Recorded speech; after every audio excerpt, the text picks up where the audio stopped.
चल हो जा शुरू।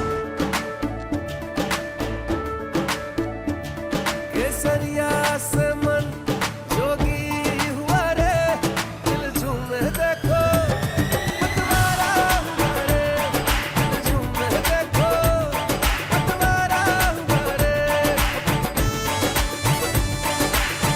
हर पल मनाओ केसरी त्योहार। विमल, बोलो जुबान केसरी। देखिए, सबसे पहले तो मैं देश के यशस्वी नेता, दुनिया के लोकप्रिय नेता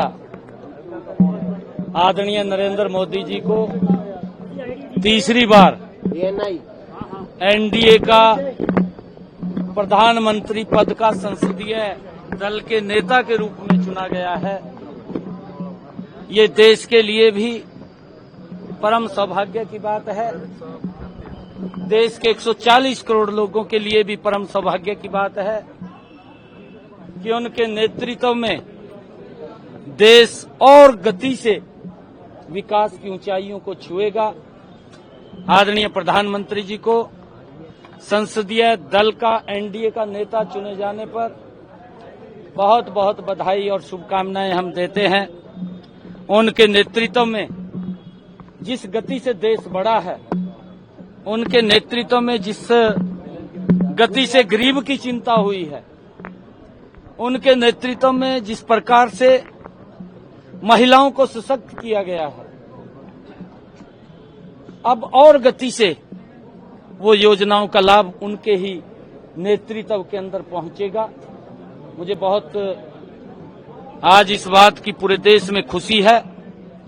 आदरणीय नरेंद्र मोदी जी को तीसरी बार, और ये देश के अंदर पहली बार हुआ है कि लगातार कंटिन्यूटी में तीसरी बार अगर कोई प्रधानमंत्री पद के ऊपर आसीन हुआ है तो वो नरेंद्र मोदी है। ये हमारे लिए बड़ी खुशी की बात है, जिसने ईमानदारी से देश को पिछले 10 वर्षों में आगे बढ़ाया है और जो उनका एक विजन है, जो उनकी सोच है, गरीब को कैसे सशक्त किया जाए, देश को कैसे आगे बढ़ाया जाए, दुनिया में भारत का सम्मान कैसे बढ़ाया जाए, देश की समस्याओं का समाधान करते हुए कैसे विकास की गति को तेज किया जाए, ये नरेंद्र मोदी जी के पास ही विजन है, सोच है, और उस सोच का पूरे देश को लाभ मिलेगा। लखनऊ में लोग आज मैं यहाँ पर एक ऐसी योजना जो गरीब की मजबूती के लिए लगातार हमारी ये डबल इंजन की सरकार गरीबों को सशक्त और मजबूत करने के लिए उन तक लाभ पहुंचाने का काम कर रही है। आज हैप्पी योजना, हरियाणा अंत्योदय परिवार परिवहन योजना, इसका लाभ हरियाणा के 1 लाख से कम जिनकी आय है ऐसे परिवारों को वो मिलेगा, और लगभग 23 लाख परिवार ऐसे हैं हरियाणा प्रदेश में जिनको इस योजना का लाभ मिलेगा। 84 लाख लोगों तक ये योजना का लाभ पहुंचेगा और वो 1 साल के अंदर 1000 किलोमीटर यात्रा फ्री में कर सकेंगे। ये योजना का लाभ ये हमारी सरकार ने गरीबों तक देने का काम किया है ताकि इस योजना का वो लाभ उठा सके। जिस प्रकार से अन्य योजनाओं का लाभ भी उठा रहे हैं, चाहे आयुष्मान कार्ड है,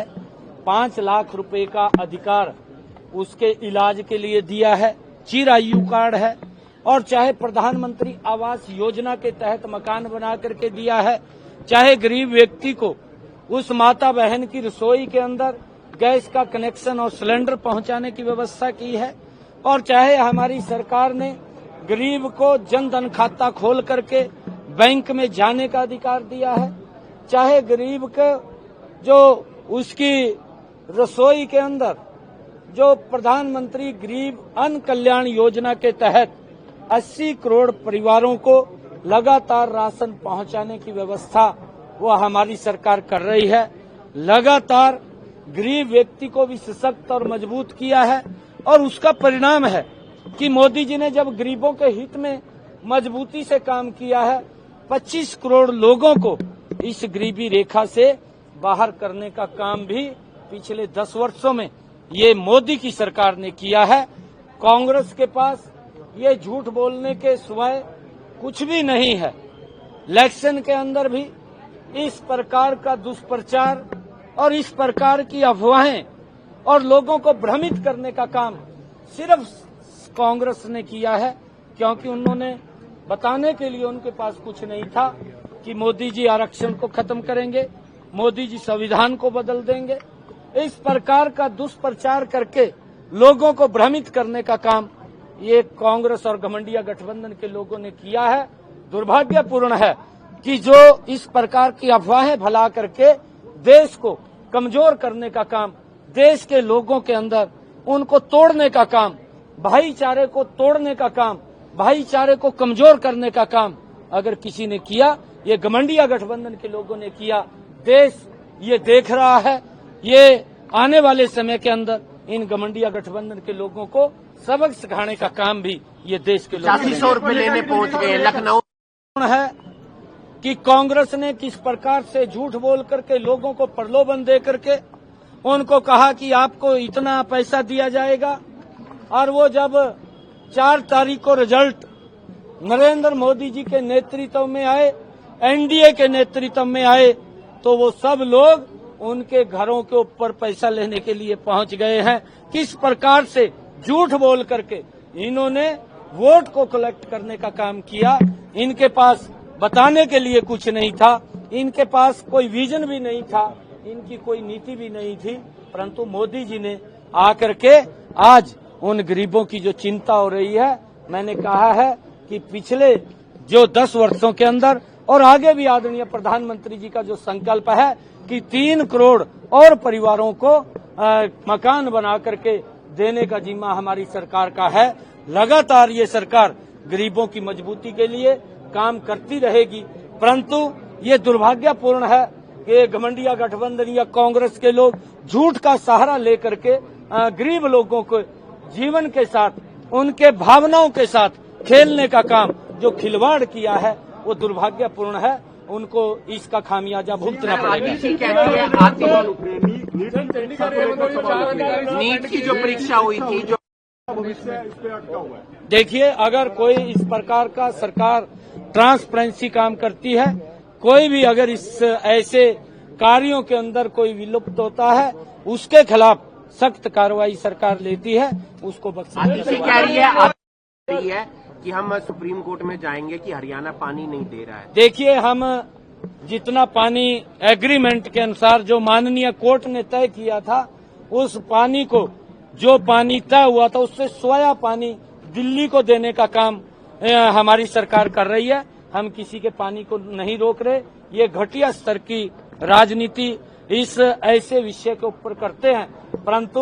उन्होंने भी स्वयं, अधिकारियों ने भी, जब अपर यमुना लिंक बोर्ड की बैठक हुई, उस बैठक के अंदर भी जब दिल्ली प्रदेश के अधिकारी थे, हरियाणा प्रदेश के भी अधिकारी थे, केंद्र सरकार के भी अधिकारी थे, उनके बीच में बैठ करके जब ये वार्तालाप हुई तो उन्होंने, दिल्ली के अधिकारियों ने भी इस बात को स्वीकार किया कि हरियाणा हमें पूरा पानी दे रहा है, परंतु हमारे पास ज्यादा पानी नहीं है। हमने कहा था कि हमारे पास भी पानी की दिक्कत है, अगर हिमाचल कोई पानी देता है उस पानी को हम जरूर चेक करेंगे और चेक करके देने का काम करेंगे।